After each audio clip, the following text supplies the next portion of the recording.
Oh, how's everybody doing today? This Tuesday, we got all kinds of crap happening. The president, the wiretapping, spying. I mean, this is out of control. Could you imagine if the previous president, Mr. Barack Obama, his administration, well, he said, "Oh, I didn't do it. I didn't authorize that. I didn't ask for that." If they actually did that, someone running for president, the opposing party, of course, because they're Democrats and Trump's a Republican, and you spied and wiretapped them, could you freaking imagine? If this comes out to be something, and I think it might, because Trump does not speak anything that I've found yet that's false. When he makes a claim, it usually is what he says it is. I haven't found anything otherwise.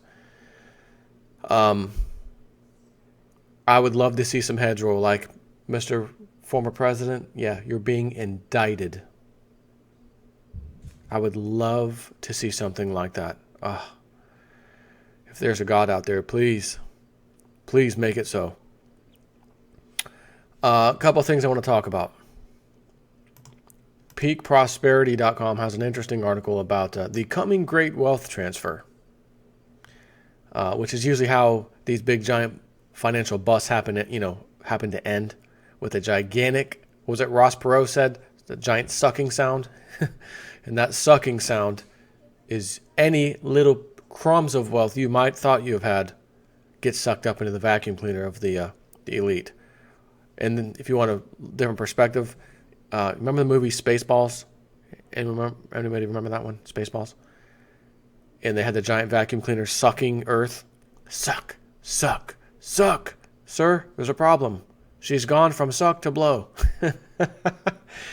What a fantastic movie. John Kerry. Don't you wish that guy was still around doing movies, man? What a shame. Anyways, that giant sucking wealth transfer. PeakProsperity.com. Chris Martinson. He says, in the past, I've warned about the coming great wealth transfer. But now we need to talk about it in the present tense. Because it's here, he says. And it will only accelerate from here on out. The rich will get richer at the expense of everybody else. He says this isn't personal. It's not personal. Don't take it personal. It's simply a feature of what happens near the end of a debt-based monetary system run by corruptible humans. Of course, those in charge don't think of themselves as corrupted or villainous. I'm sure that Federal Reserve Chairman Greenspan, Bernanke, Yellen all think of themselves as good and decent people doing, as what Goldman Sachs had said, God's work. But the truth is they've irrevocably harmed millions, if not billions, of innocent people. I want to give you an example that I've already given twice now recently, but it's a great example, so I want to use it. It's legit, totally legit example. This has already happened, right? This example. So I mentioned this before. Mortgages. Back in the early 1900s, you could get a 5-year, 10-year, something or somewhere around there, mortgage. Then 1929 happened. Oh, rather than kick everybody out of their houses because they can't afford to make the payments anymore, because of what? The bankster created Wall Street crash. And then the Federal Reserve tightened credit leading up to that and held it until J.P. Morgan, literally the man J.P. Morgan, bought up all the failing banks for pennies on the dollar, then had his cronies at the Federal Reserve, all right, start the credit and debt expansion again. You held it while I cleaned house, now let it go. Okay, that's how that worked. Speaking of the rich getting richer, poor getting poorer, but they said, we're going to now create this new thing called a 30-year mortgage. Forget the 5, 10-year thing, whatever the hell it used to be. Matter of fact, let me pause this for a second. I want to make sure. I should be able to look that up. How many years was a typical mortgage in the 1900s? Because I could have swore it was somewhere between 5 and 10 years. Hang on one second. Just so that when I talk about this in the future, I'm absolutely spot on. Hang on. Okay, my friends, I think I found what I was looking for. The history of the mortgage. Such charters allowed the American banking system to expand even more, though national banks were technically restricted from directly investing in mortgages, though loopholes were extensively used until 1913. But further amendments and restrictions long kept the national banking system from controlling the long-term investing market. But by the time of Frederickson's writing in 1893, when the mortgage business of America was still relatively new, small state banks such as the Iowa Loan and Trust Company had begun issuing bonds acknowledging debts based on the trust and credit of the debtor alone. Excuse me. These mortgages were immensely popular throughout the United States, though the face of such mortgages was much different from that of today. The average, here it is, breaking news, the average life of a mortgage was less than 6 years and accounted for less than 40% of the real property value. So that would mean someone has enough money to pay 60% down payment on a house, mortgage the rest of it 40%, right? So it accounted for less than 40% of the real property value. And it was paid off in 6 years. So let's say they had a 100% loan back then. 6 plus 6 would be 12 years, assuming that's how it would go. You never know. It could have been 10. They could have set out 10 years. Who knows? So I wanted to share that with you. Because how in the hell did we get suckered into paying on something for 30 effing years? 30 years. What happened? Did we have the same prices they were paying, inflation adjusted as well, for those mortgages? No. They ballooned higher and higher and higher because they now had 30 years to pay on it. And not only that, the banks, once again, the banks got to collect interest from the poor schmuck Americans for 30 years steady. 30. And what was the old saying that at a normal average interest rate on a mortgage, you pay 3 times the home's value by the time you pay it off? $100,000 house, you paid off $300,000 by the end. $300,000 house, you paid off nearly $1 million by the time it's over. All in borrowing costs. Shouldn't it? I mean, think about this. Shouldn't it be the other way? Excuse me. Shouldn't you have had? So I got a $300,000 house, got a mortgage, paid it back, and then the interest that I had to pay on top of it was $100K. Not, I bought a $300,000 house and I'm paying off $900K on it. Now that might be an exception if you happen to get the 3.5% rate. You may not be the one that's going to see the 3 times value, 3 times interest amount getting paid. So, anyways, of course, those in charge don't think of themselves as corrupted. Again, all the central bankers, they're doing God's work. This is what we have to do.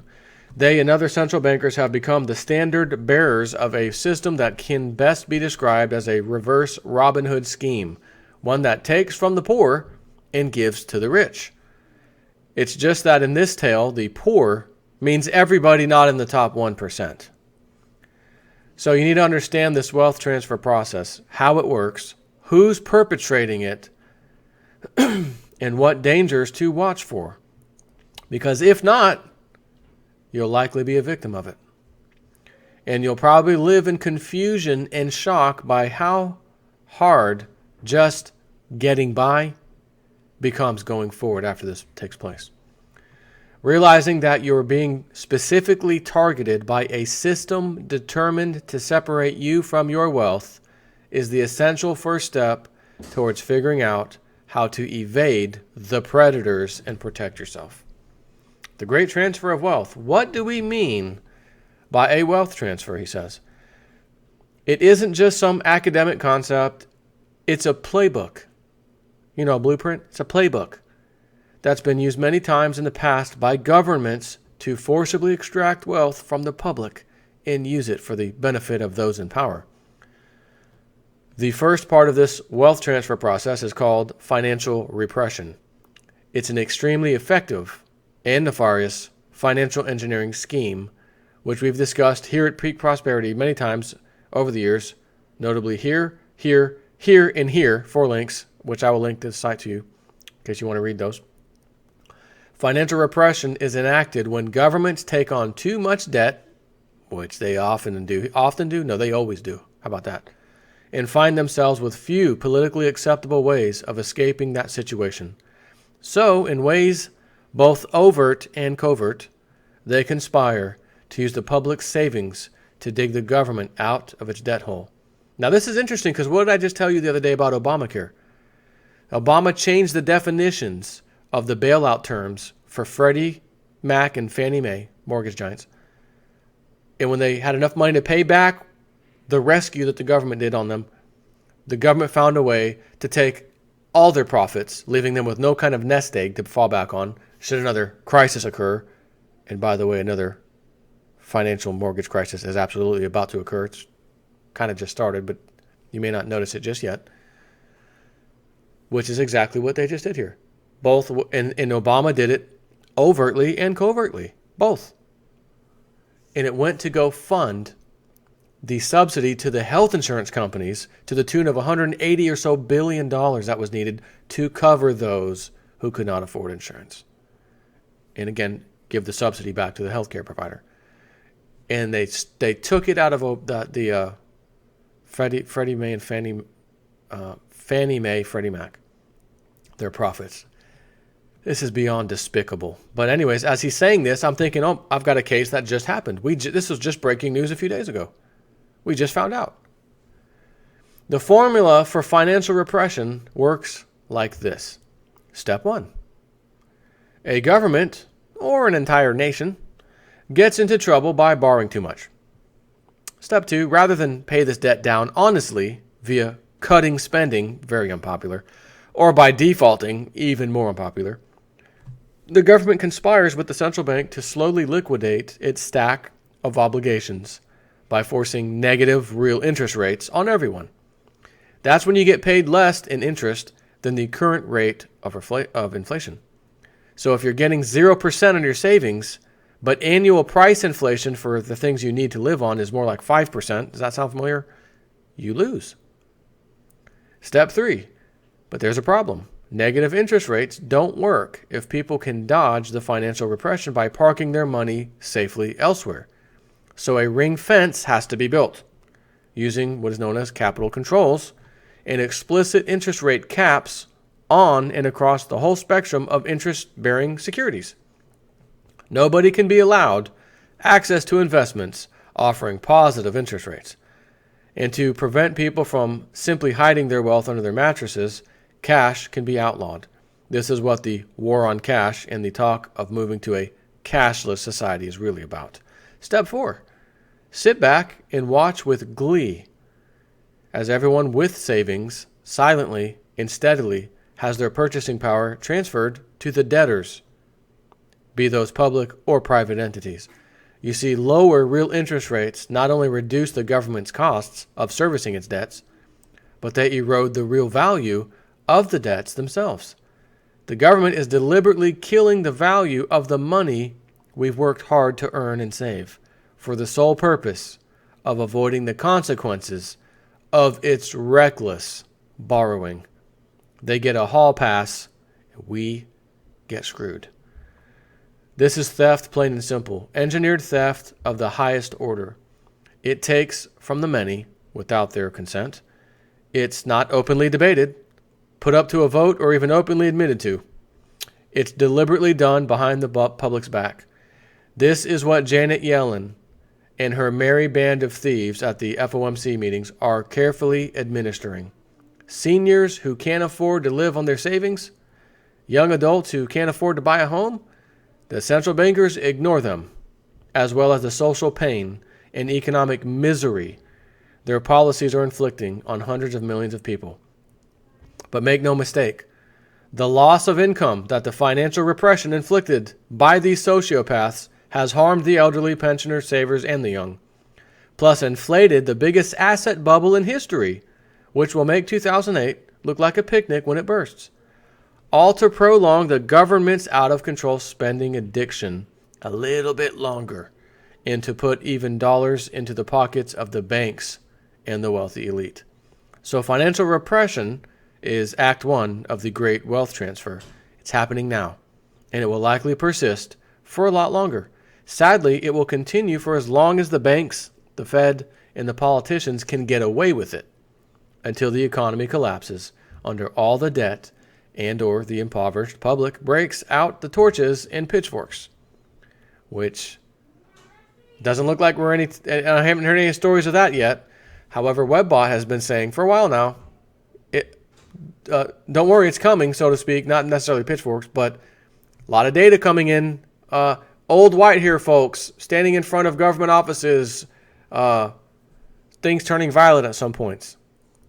And I thought to myself several years ago, remember when the, what is the department that administers Social Security offices, the different offices, bought a crap load of like 9mm or 40 caliber like hollow point ammo. Remember that one? Hollow point, that's not target practice. No, that's correct. You don't waste your money on hollow point for target practice. Why are they? And then they showed the number of like armed guards, now armed agents, if you will, within those facilities. Oh, that's funny. Why are there just armed guards there these days? And why did they buy all this ammo? Because they knew the day would come. Again, government knows well in advance. They know what they're doing. This is a playbook. It's a blueprint. They know how it ends. They know the beginning of the blueprint. We go all the way to the end, and here's how it ends. Which is why the Obama administration wanted your guns so freaking bad. So bad. Because I think there's going to be a lot of white-haired, as Webbot said, white-haired and gray-haired people who said, I tried protesting. I'm standing out here. I'm getting nowhere. I can't live. I can't survive. I'm not going to burden my family. And as Gerald Celente says, when people have nothing else left to lose, they lose it.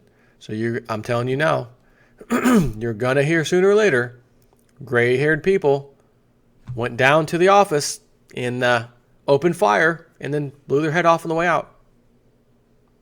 And all the people around them, probably not even concerned. Running and screaming, oh my God, no, oh, they're not here for us. They're going to kill those people. We'll just stand around and keep protesting. Now that I don't know about. But when you're in that situation, you're elderly. I've done all the things I've did in my life right. I've got my Social Security, maybe a little bit of retirement nest egg. I've eaten through it. Things have not gotten better. I hear this crap on TV about the numbers, and it's a lie because I can't survive. Things are getting more expensive. And now the Federal Reserve is freaking raising interest rates, which normally for savers, that's a good thing, but it's a rising interest rate for someone living on a pension or living on any kind of retirement doesn't help you. Like Social Security, when the rates go up, Social Security doesn't give you a bonus. No, you keep getting it. Oh, and the next year, because inflation's so low, by our standards, not yours, we're not raising it. You're not going to get your 2% bonus. Oh, and next year after, you're not getting it again. How many times have we dealt with that recently? The middle class will experience this as a steady erosion of their financial security. It's a drip, drip, drip style of torture. Every year, your income and savings will buy less. The value of your money will be in terminal decline. Those who don't understand financial repression are probably still confused by Trump's victory. But if you realize that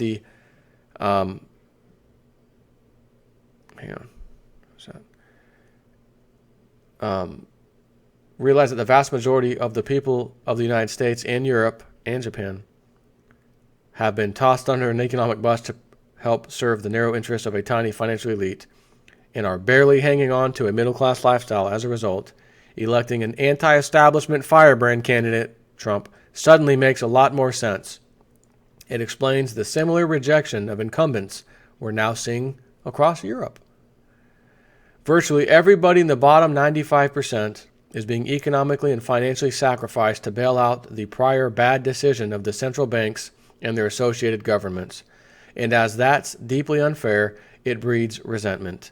Psychology tells us that resentment breeds contempt, and once there, relationships are doomed to fail. Our leaders have broken their covenant with the governed, and the governed are increasingly pissed. Expect that simmering anger to boil over at some point. But as I mentioned, financial repression is just Act 1.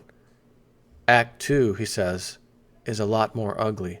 Financial repression is a way to delay the day of reckoning.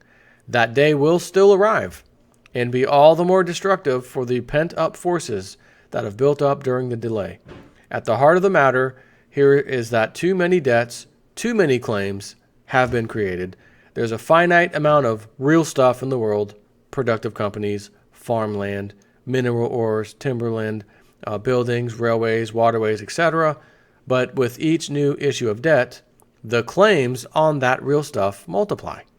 So what's at risk here is an inflection point where the world realizes it's holding a lot of paper, but little of substance. At that moment, the value of nearly every financial asset, stocks, bonds, mortgages, derivatives, even especially our own currency, will be sharply and painfully reduced.